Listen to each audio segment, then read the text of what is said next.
Special class है क्योंकि आज की क्लास में हम लोग क्या करेंगे, आपका जो क्लास 12 का जो मॉडल पेपर है, मॉडल पेपर के केमिस्ट्री के मॉडल सेट का हम लोग क्या कराएंगे, सॉल्यूशन करवाएंगे। और 2025 एग्जाम के लिए तमाम क्वेश्चन जो है मोस्ट इंपॉर्टेंट है। और यदि आप वास्तव में एक अच्छा अंक लाना चाहते हैं, एक बेहतर परसेंटेज लाना चाहते हैं, इस वीडियो को शुरू से लेकर के अंत तक ज़रूर देखिएगा। मैं आपको 100% गारंटी दिलाता हूँ कि यदि आप 4 सेट का सॉल्यूशन कर लीजिएगा नहीं तो आपके एग्जाम में कम से कम 20 से 25 क्वेश्चन तो जरूर लड़ेगा।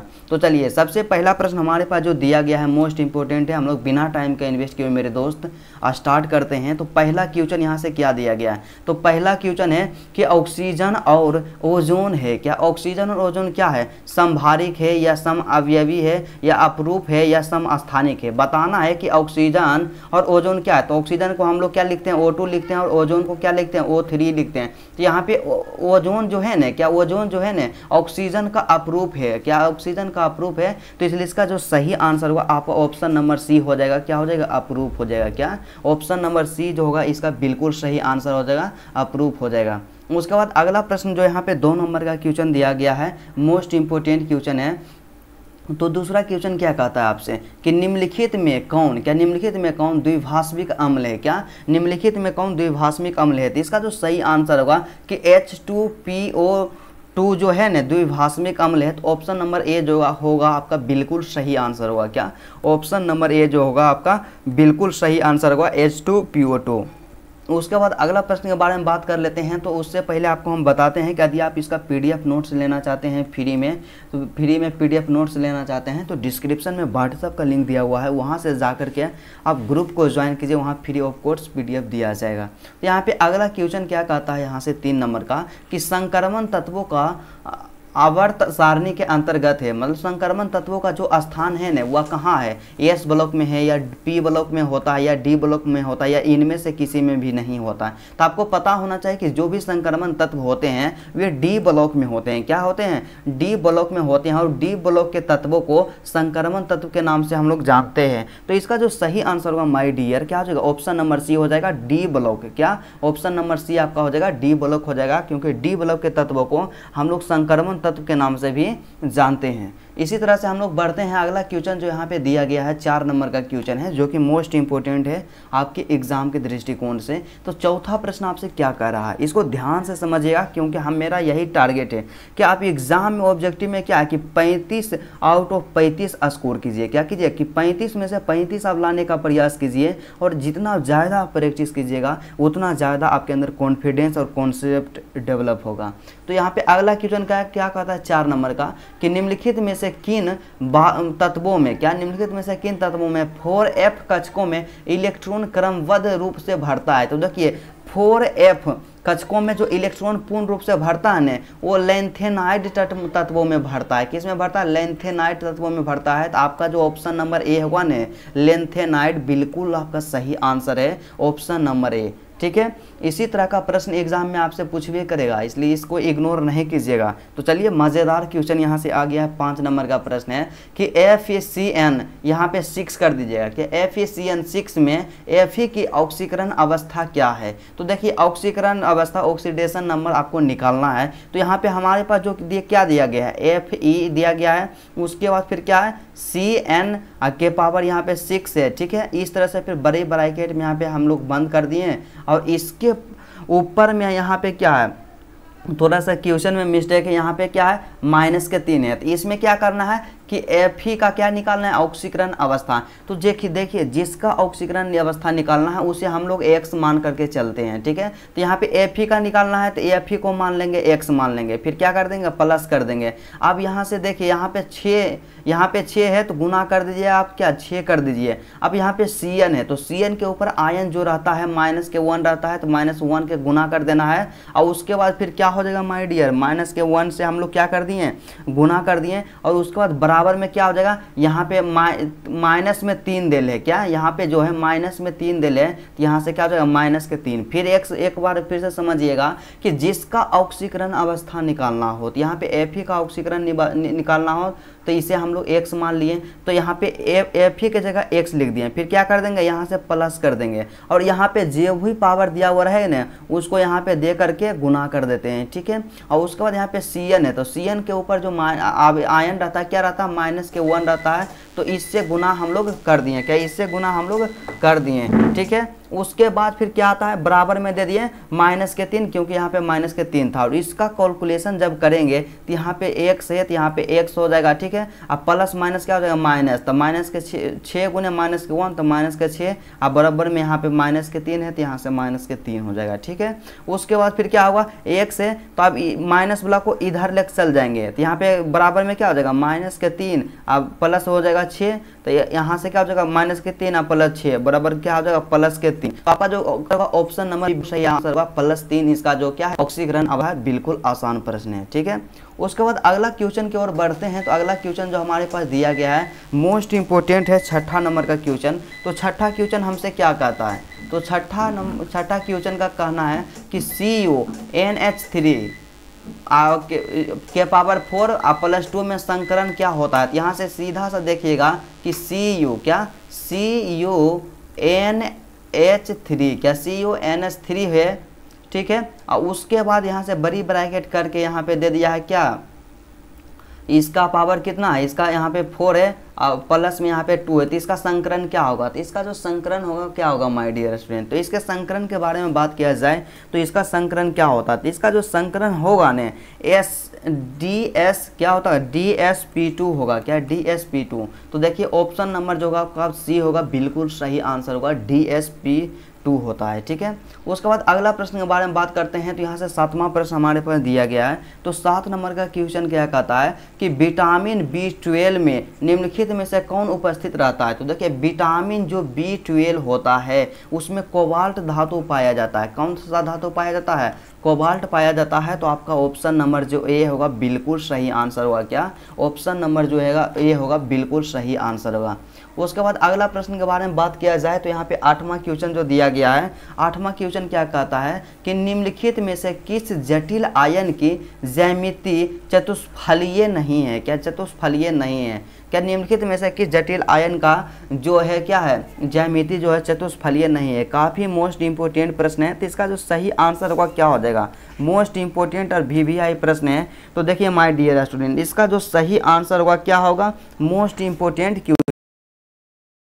क्वेश्चन है। तो इसका जो सही आंसर हो जाएगा ऑप्शन नंबर क्या हो जाएगा, C हो जाएगा, क्या ऑप्शन नंबर C हो जाएगा इसका बिल्कुल सही आंसर, ठीक है। लेकिन एग्जाम में आपको क्या करना है कि इस तरह के प्रश्नों पे आपको कम ध्यान देना है, क्योंकि इस तरह के प्रश्न आपको टाइम का आपका ज़्यादा इन्वेस्ट करेगा। तो 9 नंबर का प्रश्न है कि एथिल ब्रोमाइड की अभिक्रिया सोडियम धातु से सूक्ष्म ईथर में कराने पर क्या बनता है। तो देखिए एथिल ब्रोमाइड की जो अभिक्रिया होता है ना सोडियम धातु से सूक्ष्म ईथर में हम लोग कराते हैं, क्या कराते हैं, तो ब्यूटेन का निर्माण होता है। किसका निर्माण होता है, ब्यूटेन का निर्माण होता है। तो ऑप्शन नंबर क्या हो जाएगा, option number B is the correct answer कि किसका निर्माण होता है, ब्यूटेन का। तो आपका जो ऑप्शन नंबर B होगा बिल्कुल सही आंसर होगा, क्या बिल्कुल सही आंसर हो जाएगा कि ब्यूटेन का निर्माण होता है। उसके बाद अगला प्रश्न के बारे में बात कर लिया जाए तो अगला प्रश्न हमारे पास जो दिया गया है 10 नंबर का क्वेश्चन क्या है कि निम्नलिखित में से किसका उपयोग निश्चेतक के रूप में होता है, क्या निम्नलिखित में से किसका उपयोग निश्चेतक के रूप में होता है। तो यहाँ पे देखिए यहाँ पे इसका जो सही आंसर क्या हो जाएगा, क्लोरोफॉर्म हो जाएगा, क्या हो जाएगा, क्लोरोफॉर्म हो जाएगा। तो बात यहाँ पे समझते हैं कि निश्चेतक, तो निश्चेतक का मतलब क्या होता है। तो निश्चेतक के मतलब यदि समझा जाए माय डियर स्टूडेंट, तो निश्चेतक क्या होता है कि निश्चेतक के द्वारा क्या करता है डॉक्टर क्या होता है ऑपरेशन का काम करता है। तो पहला निश्चेतक आपके पास क्या होता है नाइट्रस, क्या नाइट्रस ऑक्साइड होता है, क्या होता है नाइट्रस ऑक्साइड होता है। आप लोग याद रखिएगा पहला निश्चेतक क्या होता है नाइट्रस ऑक्साइड है, और जिसे हम लोग लाफिंग गैस के नाम से भी जानते हैं, क्या करते हैं लाफिंग गैस के नाम से जानते हैं। तो नाइट्रस ऑक्साइड जो होता है क्या करता है डॉक्टर जब ऑपरेशन का काम करता है डॉक्टर, तो ये क्या करता है लाफिंग गैस को देता है सुंघा, मतलब उसको दे दिया जाता है मरीज को, पेशेंट को। तो इससे क्या होता है जब उसका ऑपरेशन करता है तो उसको दर्द नहीं होता है। और दूसरा जो आपका होता है यहाँ पे निश्चेतक होता है क्लोरोफॉर्म होता है, क्या होता है क्लोरोफॉर्म, क्या क्लोरोफॉर्म होता है, यहाँ से क्लोरोफॉर्म होता है। और ये क्लोरोफॉर्म का जो वाष्प होता है, क्या होता है, वाष्प होता है, मरीज को दिया जाता है। और जिसके दिया जाता है, जिससे क्या होता है, मरीज क्या होता है, बेहोश हो जाता है। और जिसके कारण डॉक्टर जो होता है ऑपरेशन का काम या जो भी सर्जरी का काम होता है वो आसानी पूर्वक कर पाता है। तो यहाँ पे याद रखिएगा कि निश्चेतक जो होता है पहला दे देगा कि नाइट्रस ऑक्साइड देगा, तो इसको भी मार लीजिएगा, या लाफिंग गैस दे दे तो ये भी सही आंसर होगा। और दूसरा क्या होता है, क्लोरोफॉर्म होता है, क्या होता है, क्लोरोफॉर्म। तो आपका ऑप्शन नंबर जो ए होगा बिल्कुल सही आंसर होगा कि यहाँ पे क्या है, क्लोरोफॉर्म जो है एक प्रकार का निश्चेतक है जिसका इस्तेमाल डॉक्टर के द्वारा सर्जरी में किया जाता है। ठीक है, उसके बाद अगला प्रश्न के बारे में बात कर लिया जाए तो यहाँ पे नेक्स्ट क्वेश्चन है 11 नंबर का क्वेश्चन कि निम्नलिखित में से कौन क्लोरल का अणुसूत्र है। क्या निम्नलिखित में से कौन क्लोरल का जो है अणुसूत्र है। काफ़ी मोस्ट इंपोर्टेंट प्रश्न है। तो देखिए क्लोरल का जो अणुसूत्र होता है ना माय डियर, क्या होता है, CCl3। उसके बाद फिर क्या होता है, CHO होता है, क्या CHO डबल C। तो देखिए डबल C किस में है, तो डबल C की बात किया जाए इसमें भी है, इसमें भी है और इसमें भी है। तो सीधा सा आप लोग यहाँ से समझ लीजिएगा CCl3 और CHO होता है, क्या CHO होता है इसका सही आंसर। तो यहाँ पे आप लोग क्या कीजिए, ऑप्शन नंबर जो यहाँ पे ए दिया गया यहाँ पे आपको सिर्फ बना लीजिएगा, यहाँ पे 3 कर दीजिएगा। तो ऑप्शन नंबर जो ए होगा आपका बिल्कुल सही आंसर होगा कि डबल CCl CHO होता है। ठीक है, उसके बाद 11 नंबर के प्रश्न के बारे में बात कर लिया जाए तो 11 नंबर का क्वेश्चन आपसे क्या कहता है। तो 12 नंबर का क्वेश्चन है कि जब CH3 क्या यहाँ से क्या है कि CH3OH क्या OH और किस को CH3MgX से अभिक्रिया कराता है तो कौन यौगिक बनता है, मतलब किस यौगिक का निर्माण होता है। तो इसका जो सही आंसर होगा क्या हो जाएगा, क्या इसका जो सही आंसर होगा कि मीथेन का निर्माण होता है। किसका निर्माण होता है, मीथेन का निर्माण होता है। मोस्ट क्वेश्चन है, मीथेन निर्माण हो जाएगा। ठीक है, उसके बाद अगर बात करते हैं तो यहाँ पे 13 नंबर का जो प्रश्न दिया गया है काफ़ी स्पेशल इसको आप कह सकते हैं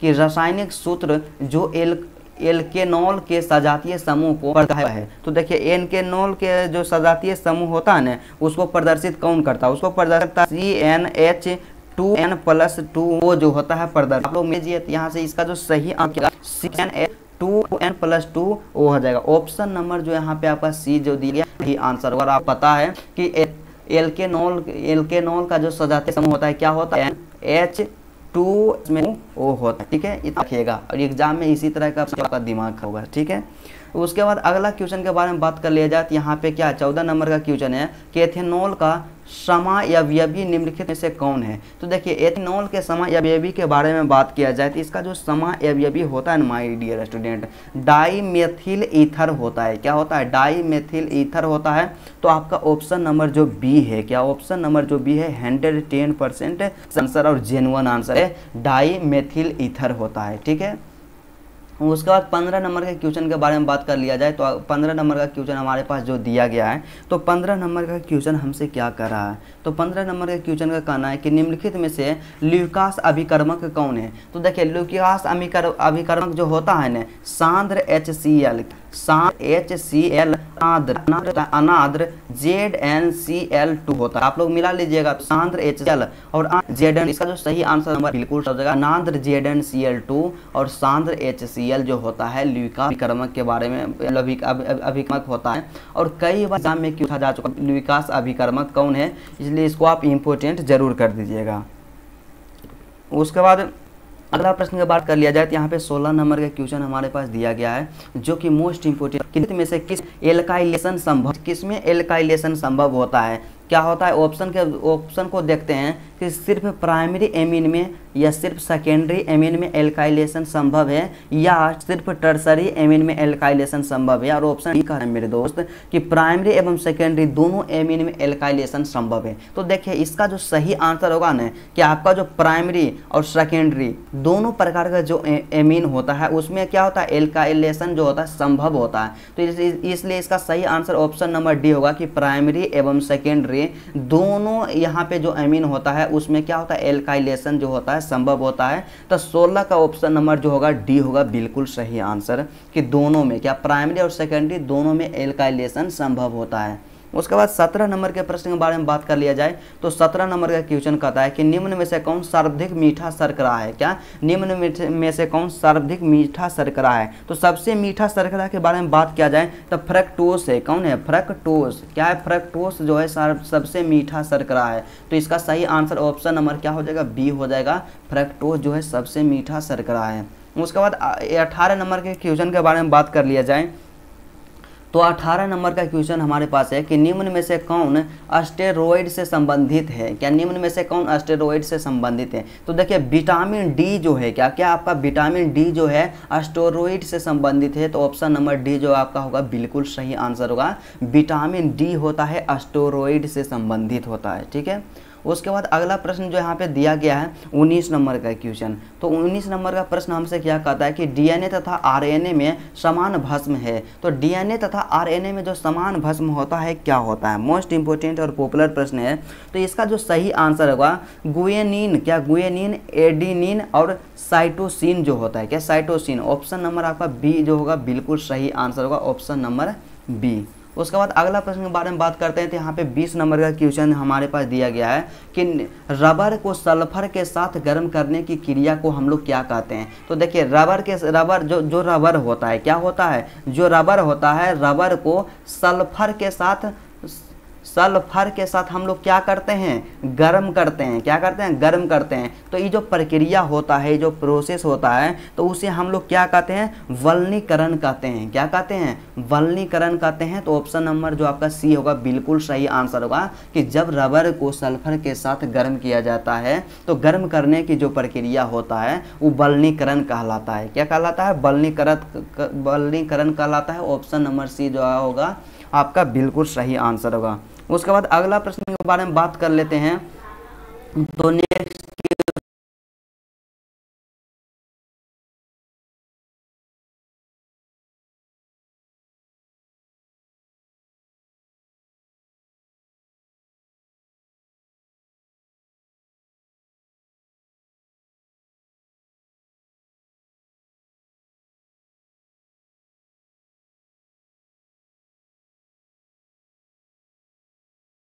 हमारे पास जो दिया गया है 21 नंबर का, निम्नलिखित में से कौन योगशील बहुलक है। तो देखिए योगशील बहुलक के बारे में बात किया जाए ना तो योगशील बहुलक जो होता है ना माय डियर, हमेशा ये क्वेश्चन को सबसे पहले आप लोग 5 स्टार लगा लीजिएगा क्योंकि कई बार एग्जाम में पूछा जा चुका है, डायरेक्ट पूछा गया है कि योगशील बहुलक जो होता है क्या होता है। तो योगशील बहुलक के बारे में बात करते हैं तो होता है उच्च घनत्व वाला जो पॉलीथीन होता है ना वही होता है योगशील बहुलक। तो आपका ऑप्शन नंबर जो सी होगा बिल्कुल सही आंसर होगा कि उच्च घनत्व वाला जो पॉलीथीन है वही है योगशील बहुलक। Option number C is the correct answer, option number C. उसके बाद अगला प्रश्न के बारे में बात करते हैं तो यहाँ पे 22 नंबर का क्वेश्चन दिया गया है। तो 22 नंबर का क्वेश्चन आपसे क्या कहता है, काफ़ी शानदार और पॉपुलर प्रश्न है। क्या है कि ब्यूना एस निम्नलिखित में से किसका बहुलक है। तो ब्यूना एस जो है किसका बहुलक है, काफ़ी इंपॉर्टेंट प्रश्न है। तो ब्यूना एस के बारे में बात कर लिया जाए तो ब्यूना एस जो है ना किसका बहुलक है। तो ब्यूना एस जो है ब्यूटाडाइन एवं एस्टाराइन दोनों का, एस्टारीन दोनों का बहुलक है। किसका बहुलक है, ब्यूटाडाइन एवं एस्टाइरिन दोनों का बहुलक है। तो ऑप्शन नंबर जो बी होगा आपका बिल्कुल सही आंसर होगा। क्या ऑप्शन नंबर जो बी होगा आपका बिल्कुल सही आंसर हो जाएगा। उसके बाद 23 नंबर का प्रश्न हमारे पास जो दिया गया है तो 23 नंबर का प्रश्न क्या कहता है कि निम्न में से कौन कृत्रिम मीठा अभिकर्ता है। क्या निम्न में से कौन कृत्रिम मीठा अभिकर्ता है। तो इसमें देखिए सबसे पहला ऑप्शन क्या है, सैक्रिन। तो सैक्रिन भी सही इसका आंसर है। एस्पार्टेम भी सही आंसर है। और उसके बाद ऑप्शन नंबर डी है सोडियम साइक्लोमेट, ये भी इसका सही आंसर है। तो ऑप्शन नंबर डी होगा इनमें से सभी जो है क्या है, कृत्रिम मीठा अभिकर्ता है। क्या कृत्रिम मीठा अभिकर्ता है, इसलिए इसका सही आंसर ऑप्शन नंबर डी हो जाएगा, इनमें से सभी हो जाएगा। क्या हो जाएगा, इनमें से सभी हो जाएगा।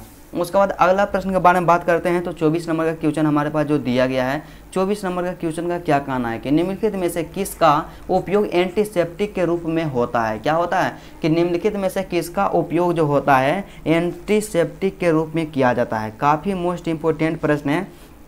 तो इसका सही आंसर क्या होगा, क्या इसका सही आंसर क्या होगा कि किसका उपयोग एंटीसेप्टिक के रूप में किया जाता है। मोस्ट इंपोर्टेंट प्रश्न है कि एंटीसेप्टिक के रूप में किसका उपयोग किया जाता है। तो इसका जो सही आंसर होगा क्या हो जाएगा कि फिनॉल। क्या फिनॉल जो होता है ना, फिनोल का उपयोग एंटीसेप्टिक के रूप में होता है, तो आपका जो सही आंसर हो जाएगा क्या हो जाएगा, फिनोल हो जाएगा। क्या हो जाएगा, फिनोल हो जाएगा। तो ऑप्शन नंबर जो ए है आपका बिल्कुल सही आंसर है कि फिनोल का जो उपयोग किया जाता है एंटीसेप्टिक के रूप में किया जाता है। उसके बाद यहाँ पे दिया गया है 25 नंबर का क्वेश्चन कि निम्नलिखित में से किस में, क्या निम्नलिखित में से किस में, यहाँ से क्या निम्नलिखित में से किस में सिंगल बॉन्ड, और उसके बाद फिर यहाँ पे ठीक है इस तरह से यहाँ समूह उपस्थित रहता है। तो देखिए यह इसमें क्या हो जाएगा, इसका जो सही आंसर होगा कीटोन होगा। क्या कीटोन होगा, क्योंकि कीटोन में क्या होता है कि कार्बन और ऑक्सीजन के बीच डबल बॉन्ड पाया जाता है। क्या कार्बन और ऑक्सीजन के बीच डबल बॉन्ड पाया जाता है। तो ऑप्शन नंबर सी जो होगा आपका बिल्कुल सही आंसर होगा,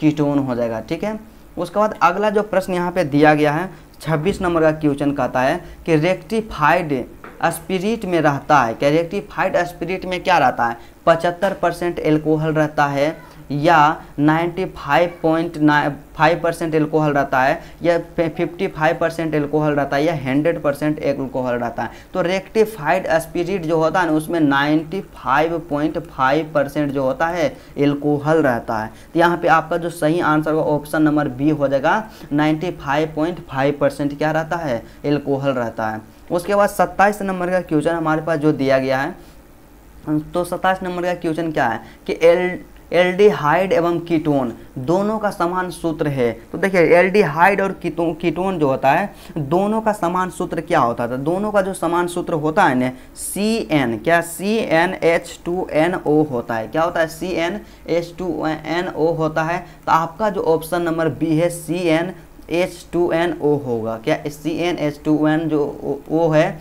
वो क्या है, एल्डिहाइड और कीटोन दोनों का समान सूत्र है। तो आपका ऑप्शन नंबर जो बी होगा बिल्कुल सही आंसर हो जाएगा। क्या हो जाएगा, CnH2NO होगा। क्या CnH2NO होता है एल्डिहाइड और कीटोन का सामान्य सूत्र है।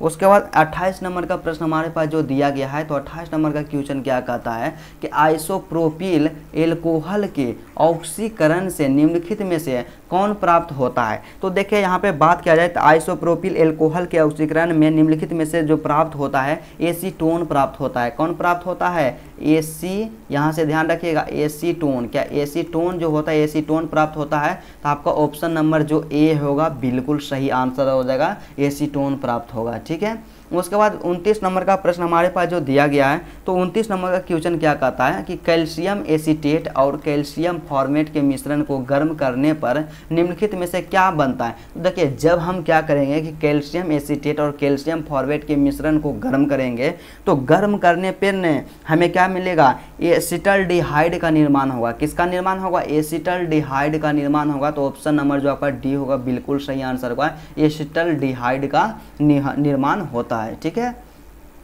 30 नंबर का क्वेश्चन यहाँ से क्या कहता है, तो 30 नंबर का प्रश्न का यहाँ से कहना है कि निम्नलिखित में से किस यौगिक में कार्बोक्सिलिक समूह उपस्थित नहीं है। क्या कार्बोक्सिलिक समूह उपस्थित नहीं है। तो इसका सही आंसर क्या होगा, तो इसका जो सही आंसर होगा माय डियर स्टूडेंट कि पिक्रिक अम्ल। क्या पिक्रिक अम्ल जो होता है उसमें कार्बोक्सिलिक समूह उपस्थित क्या होता है, नहीं रहता है। तो आपका ऑप्शन नंबर जो सी है बिल्कुल सही आंसर है, पिक्रिक अम्ल हो जाएगा। क्या हो जाएगा, पिक्रिक अम्ल हो जाएगा। उसके बाद अगला प्रश्न के बारे में बात करते हैं, तो 31 नंबर का क्वेश्चन हमारे पास जो दिया गया है, तो 31 नंबर का क्वेश्चन क्या है कि मोनोकार्बोक्सिलिक अम्ल निम्नलिखित में से किसका क्रियाशील समावयवी है। तो देखिए कार्बोक्सिलिक अम्ल जो है, क्या मोनोकार्बोक्सिलिक अम्ल जो है ईस्टर का है। क्या ईस्टर का जो है क्या है, ईस्टर का जो है क्रियाशील समावयवी है। तो यहाँ से ऑप्शन नंबर ए आपका सही आंसर हो जाएगा, ईस्टर। क्या ऑप्शन नंबर ए क्या हो जाएगा, ईस्टर हो जाएगा, ऑप्शन नंबर ए। उसके बाद यहाँ पे 32 नंबर का प्रश्न हमारे पास दिया गया है कि निम्नलिखित में से किस अभिकर्मक के द्वारा फॉर्मिक अम्ल एवं फॉर्मल्डिहाइड के बीच विभेद किया जाता है, अंतर किया जाता है। तो इसका जो सही आंसर होगा क्या होगा, कि इसका जो सही आंसर क्या होगा, तो देखिए यहाँ पे क्या है कि NaHCO3 जो है, क्या NaHCO3 जो अभिकर्मक होता है उसके द्वारा फॉर्मिक अम्ल एवं फॉर्मल्डिहाइड के बीच क्या किया जाता है, अंतर दिया जाता है, विभेद दिया जाता है। तो आपका ऑप्शन नंबर जो डी होगा बिल्कुल सही आंसर आप लोग कर दीजिएगा, NaHCO3। ठीक है, उसके बाद 33 नंबर का प्रश्न हमसे क्या कहता है, तो 33 नंबर का प्रश्न दिया गया है कि जब फॉर्मिक अम्ल को सांद्र H2SO4 के साथ गर्म किया जाता है, क्या, जब फॉर्मिक अम्ल जो होता है उसको सांद्र H2SO4 के साथ गर्म किया जाता है तब निम्न में से क्या बनता है। तो जब इसको गर्म करते हैं ना तो यहाँ से हमें सीधा सा प्राप्त होता है, क्या प्राप्त होता है, कार्बन मोनोऑक्साइड। क्या होता है, कार्बन, यहाँ से ध्यान दीजिएगा, कार्बन मोनोऑक्साइड, क्या है, कार्बन मोनोऑक्साइड, क्या, कार्बन मोनोऑक्साइड हमें प्राप्त होता है। तो कार्बन मोनोऑक्साइड को हम लोग क्या लिखते हैं, CO लिखते हैं। तो ऑप्शन नंबर जो डी होगा आपका बिल्कुल सही आंसर हो जाएगा कि यहाँ से क्या होगा प्राप्त, कार्बन मोनोऑक्साइड प्राप्त होगा। उसके बाद 34 नंबर का प्रश्न का कहना है माय डियर कि प्राइमरी एमीन का क्रियाशील मूलक है। तो देखिए प्राइमरी एमीन का जो क्रियाशील मूलक होता है ना -KNH2 होता है। क्या होता है, -KNH2 होता है। Option number B is the correct answer, -KNH2 होता है। ठीक है, उसके बाद अगला प्रश्न के बारे में बात किया जाए तो यहाँ पे 35 नंबर का क्वेश्चन हमसे कहता है कि एथिल एमीन की अभिक्रिया नाइट्रस अम्ल से कराने पर क्या बनता है। तो देखिए जब भी हम एथिल एमीन की अभिक्रिया नाइट्रस अम्ल, क्या है, यहाँ से ध्यान दीजिएगा, नाइट्रस अम्ल के साथ कराते हैं तो नाइट्रस अम्ल के साथ अभिक्रिया कराने पर हमें क्या निर्माण होता है, C2H5OH का निर्माण होता है। C2H5OH, इसको सुधार लीजिएगा, C2H5OH का निर्माण होगा। ऑप्शन नंबर जो ए होगा आपका बिल्कुल सही आंसर होगा। तो चलिए हम लोग तमाम क्वेश्चन का विस्तार पूर्वक अध्ययन कर लिए हैं और यदि आपको वीडियो अच्छा लगा तो वीडियो को आप लोग क्या कर दीजिएगा, लाइक कर दीजिएगा। और मेरे चैनल पे आप नए हैं और इसी तरह से अपना तैयारी करना चाहते हैं तो चैनल को आप लोग सब्सक्राइब जरूर कर लीजिएगा। और आपको लगता है थोड़ा सा कि आज का क्लास हमको अच्छा लगा तो आप लोग कॉमेंट करके बताइएगा कि आज का क्लास आपको कैसा लगा और इस तरह का क्लास आप करना चाहते हैं या नहीं करना चाहते हैं। तो चलिए आज का क्लास यहीं तक रहता है, फिर आपसे मिलते हैं नेक्स्ट वीडियो में और नेक्स्ट चैप्टर के साथ।